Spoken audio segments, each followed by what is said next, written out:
தேவனுக்கு மகிமை. ஆத்துமாவையும் சரீரத்தையும் அக்கினி கடலிலே தள்ளுபவர். மத்தேயு 10 அதிகாரம் 28 ஆத்துமாவை கொல்ல வல்லவர்களாய் இராமல் சரீரத்தை மாத்திரம் கொள்ளுகிறவர்களுக்கு நீங்கள் பயப்பட வேண்டாம். ஆத்துமாவையும் சரீரத்தையும் நரகத்திலே அழிக்க வல்லவருக்கே பயப்படுங்கள். நம் சரீரத்தை எதிரிகள் கொல்ல நினைக்கிறார்கள், அவர்களுக்கு பயப்பட வேண்டாம் என்று இங்கு எழுதப்பட்டிருக்கிறது. எதிரிகள் நம் சரீரத்தை தாக்குவார்கள். யோபுடைய சரீரம் தாக்கப்பட்டது. இப்படிப்பட்ட எதிரிகளுக்கு நாம் பயப்பட வேண்டிய அவசியமில்லை. ஆத்துமாவையும் சரீரத்தையும் நரகத்திலே அழிக்க வல்லவருக்கே பயப்படுங்கள் என்று எழுதப்பட்டிருக்கிறது. இங்கு நரகம் என்ற இடத்தை நாம் தவிர்த்து அக்கினி கடல் என்று நாம் புரிந்து கொள்ள வேண்டும். நம் சரீரத்தை கொல்ல வருகிறவன் மனிதன். அவனுடைய ஆத்துமாவையும் சரீரத்தையும் நரகத்திலே தள்ளுபவர் தேவன். ஒரு பாவி மரித்து போன உடனே அவன் பாதாளத்துக்கு சென்று வேதனைப்படுகிறதாக நாம் காண்கிறோம். ஐஸ்வர்யவான் மரித்து பாதாளத்துக்கு சென்றான் என்று லூக்கா 16 அதிகாரம் 22 தொடர்ச்சியான வசனங்களில் எழுதப்பட்டிருக்கிறது.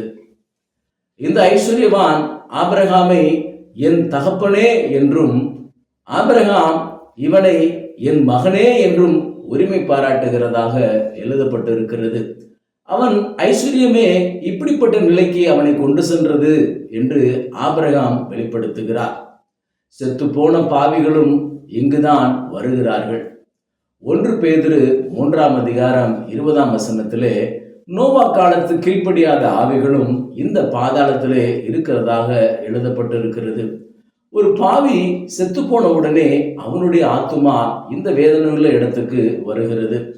ஆனால் அவனுடைய சரீரம் 1000 ஆண்டு அரசாட்சிக்கு பின்பு உயிரோடு எழுப்பப்படும். யோவான் 5 அதிகாரம் 28 பிரேத கல்லறையிலே இருக்கும் அனைவரும் அவருடைய சத்தத்தை கேட்டு உயிரோடு எழுப்பப்படுவார்கள். அப்படி உயிரோடு எழுப்பப்பட்ட சரீரம் மாம்சமும் இரத்தமும் உள்ள சரீரம்.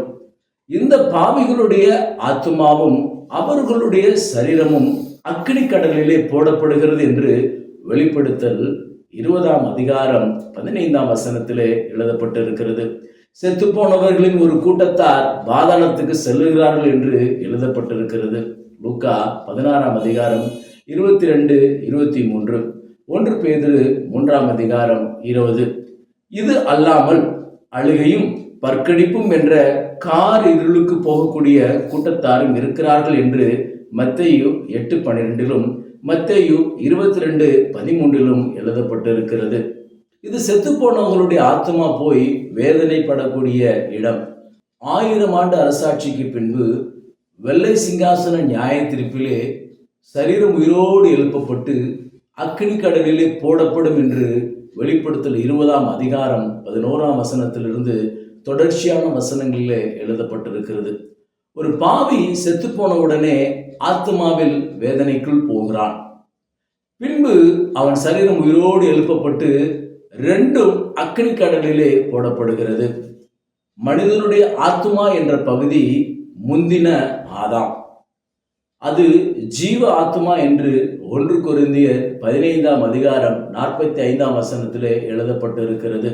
முந்தின மனுஷன் பூமியிலிருந்து உண்டான மண்ணானவன் என்று 1 கொரிந்தியர் 15:47 எழுதப்பட்டிருக்கிறது. ஒரு மனிதனின் 2 பகுதி. ஆத்துமா என்ற பகுதிதான் ஆதாம் என்று எழுதப்பட்டிருக்கிறது. சரீரம் என்ற பகுதி மனிதன் என்று எழுதப்பட்டிருக்கிறது. சரீரத்தை உடையவன் மனிதன். அவன் மாம்சம் அவனில் இருக்கும் அளவும் அதற்கு நோவிருக்கும். அவன் ஆத்துமா அவனுக்குள் இருக்கும் மட்டும் அதற்கு துக்கம் உண்டு என்று யோபு 14:22 எழுதப்பட்டிருக்கிறது. ஒருவனுடைய ஆத்துமா, அதாவது இருதயம், துக்கம் நிறைந்ததாகவும் அவனுடைய மாம்சம் நோவு நிறைந்ததாகவும் காட்சி அளிக்கிறது. தேவனுடைய பிள்ளைகளுடைய ஆத்துமாவிலே தேவன் மகிழ்ச்சியை கொண்டு வருகிறார். இரட்சிப்பின் சந்தோஷம், பரிசுத்தாவின் சந்தோஷம், வருகையின் சந்தோஷம். ஏசாயா 12:3, ரோமர் 14:17, வெளிப்படுத்தல் 19:7 என்ற திருவசனங்களில் இதை நாம் காணலாம். இந்நிலையிலே வாழ்பவர்கள் அவர்கள் சரீரத்திலே மாம்சத்திலே நோவு இல்லை என்ற நிலையிலே வாழ்வார்கள். இவர்கள் சரீரத்துக்கு எதிராக பல எதிர்வினைகள் வந்தாலும் அவர்கள் இருதயத்திலே ஆத்துமாவிலே சந்தோஷமும் மகிழ்ச்சியும் இருப்பதனால் அனைத்தையும் முறியடிக்க முடியும். இருதயத்திலே துக்கத்தை வைத்துக்கொண்டு மாம்சத்தில் உள்ள நோவை வேதனையை நாம் மேற்கொள்ள முடியாது.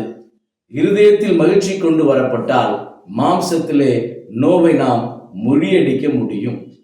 முதலாவது, தேவனுடைய பிள்ளைகள் தங்களுடைய இதயமாகிய ஆத்மாவையும் மாம்சமாகிய சரீரத்தையும் மீட்டு கொள்ளக்கூடிய அனுபவத்தை அடைந்திருக்கிறார்கள். ஆத்மாவை சரீரத்தையும் மீட்டுக் கொள்வதே மறுரூபம். அவர்கள் கர்த்தருடைய ரகசிய வருகையிலே எடுத்துக் கொள்ளப்படுவார்கள். இரண்டாவது, இன்னொரு கூட்டத்தார் சரீரத்தை மீட்டுக் கொள்ளாத இடத்திலே ஆத்மாவிலே நித்தியத்திலே இருப்பார்கள்.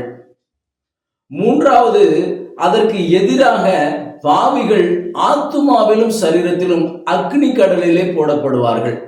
என் ஆத்துமாவை பாதாளத்தில் விடீர் என்று சொன்ன தாவீதின் சரீரம் இல்லாமல் போனது.